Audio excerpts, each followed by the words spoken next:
Man, what an incredible game, incredible story, an incredible performance last night in the NBA.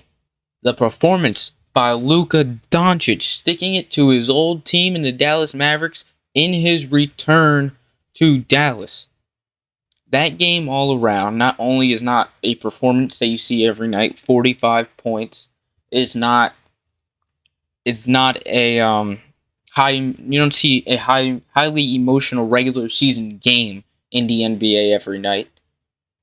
And you don't see quite a story play throughout the game like last night. Luka Doncic was returning to Dallas.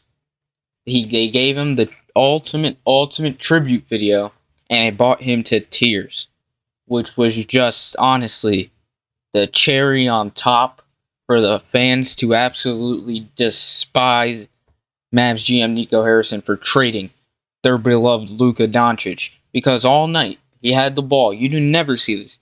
You know it was expected. He has the ball, they are cheering, and he does something. It's fire Nico. The fire Nico chant got so bad that the commentators on ESPN had to acknowledge the chants. But it's just incredible. You don't see that every day in the NBA. You don't see a player move like that, especially Luka Doncic. We haven't seen his personality in the NBA that much. When he's shit talking on the court a little bit, that's it. But the national viewer has not seen Luka Doncic's personality, or a lot of these international players. I mean, Giannis, he's come to his own a little bit, but Jokic, he doesn't care. So you don't see their personality and truly what they are feeling and thinking at the moment. But Luka Doncic showed his emotion in the beginning of the game. He was crying. He had to be comforted by LeBron James, Marcus, whatever Morris twins on the Lakers now. But yeah, he showed lots of emotion. You could tell it really, really cared. It really, really mattered to him. Being back in Dallas, being back in somewhere he thought he would be for the rest of his career, somewhere he thought he would become the greatest player in franchise history, and in 6 seasons was almost fast-tracked to the greatest player. All he was missing a championship, and he would be the greatest player in Mavs history, if I'm being honest. He was so beloved by the fans and captivated by the fans because of the way he performs in the playoffs, the way he performs in big moments, and just being the soul of that team, being the only guy on that team, and then taking over the reins from Dirk Nowitzki in his rookie season, and just being the guy ever since. But man, this one, the Mavs fans, this sucks for them. The Lakers took the victory 112-97. As I said, Luka Doncic led the way with 45 points, 8 rebounds, 6 assists, and to stick it to them even more for saying his defense is trash, he gave them a quick 4 steals. He was being pretty aggressive in the first quarter trying to get them steals. He almost had one on Anthony Davis. He got called for a foul. LeBron turned it up in the fourth quarter as the game got close. The Mavs went up 1 point in the fourth quarter. Then LeBron turned it up and absolutely killed him. He had 27 points. Excuse me. Not a great night for Austin Reeves. He didn't score that much, but it was the Luka show. Luka drops 45. You're going to win the game. You'll be just fine. The Dallas Mavericks, on the other hand, Najee Marshall, who's actually been really good because of all the injuries for the Mavs, who's been scoring and has stepped up. He scored 23 points. He led the way. And then Anthony Davis, who looked slow, he looked out of it. And he didn't look like Anthony Davis from the Lakers or the Anthony Davis the first game on the Mavericks. Had only 13 points on 11 rebounds. He is taking a lot less threes also. Not a lot less threes. He's taking a lot more mid-range shots. Also, because he's playing more of the 4, not the 5. They have Derek Lively and Gafford for that one. But the Mavs and Anthony Davis did not live up to the moment. If you were a Mavs fan, or if you're just Nico Harrison, honestly, if you're a Mavs fan, you want Luka Doncic to go off. You want this ownership group and this GM and this management group to see how fucking stupid they are for trading Luka Doncic. But yeah, Anthony Davis did not like. Nico Harrison's ideal game was Luka Doncic shit in the bed, and Anthony Davis getting buckets and hopefully carrying the team to a victory. The total opposite happened. Anthony Davis shit the bed, and Luka Doncic absolutely went off. 45 freaking points. He was trying to make a point, whether it was on defense, he was trying to get them steals, and he got them steals, and he was trying to score those buckets. And it was just constant. He had like 14 points in the first quarter. He took his little step back threes, and the Mavs fans just went crazy. They were like, why the hell did we trade this dude, especially to the Lakers? Why? Why? And everybody just wants to ask, why? What were you thinking? And then, they gave their answer post trade. The Mavs gave their answer. Out of shape. He's not going to be in the future, blah, blah, blah. We want to win now. We do it with Anthony Davis. We don't think he's worth the money for the contract extension coming up. And then you see him play again, and he just re-justifies the point of why the hell did you trade him? I mean, Mark Cuban, you saw the fire Nico chance. Mark Cuban just had his hand in his palm, and was like, what the hell is going on right now? This is absolute. I just sold the franchise, and this franchise and the fan base are just upside down and in complete chaos because the fans don't like the ownership group or the management group or the GM or whatever. And he's just sitting there, can't do nothing about it as the minority owner now, which sucks.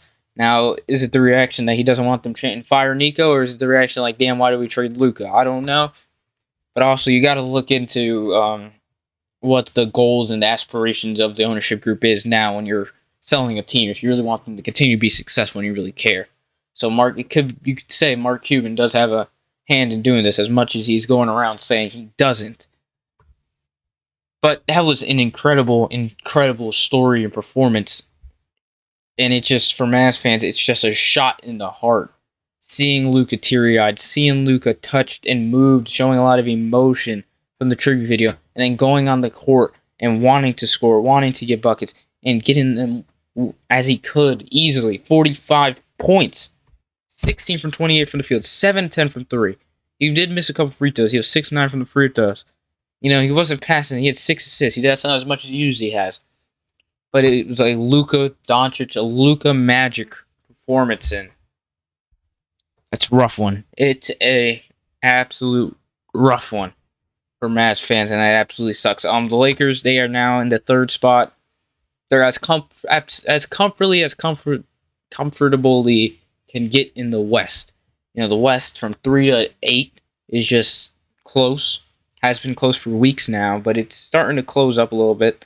Houston Rockets are 3 games into the second spot above the Lakers, and the Lakers are 1 game above the Nuggets for the 3 spot and 1 game above the Clippers for the 3 spot.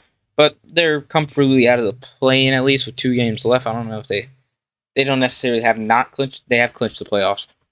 Yeah, so they're comfortable. They're out of the play-in, so they can drop to 6, but that's probably not going to happen. The Grizzlies are on a 3-game win streak, but they're having issues themselves. So the Lakers could fall anywhere between that 3 and 6 spot. I expect them to stay in that 3 spot with 2 games left. And the Rockets, who I don't even think played anyone or didn't play Sengun last night, and they got blown out by the Clippers, and they're sitting at that 2 spot comfortably. And now someone's calling me. Hang up. We're talking Luka Doncic. Why are you calling me? But yes, the Lakers sit at that 3 spot. They're probably going to remain in that 3 spot, and ideally they would want the Grizzlies to stay there. It's like, stop the count. I saw Lakers fans on Twitter. Stop. Excuse me. Stop the count. Stop the count. We want to play the Grizzlies and then have probably a shot at playing either the Nuggets or the Clippers in the second round because they don't want to play the Thunder. They don't want to play. No, it wouldn't be the Nuggets or the Grizzlies. It would be the Rockets, Nuggets or the Clippers. It would be the Rockets or whoever they play, the Warriors probably.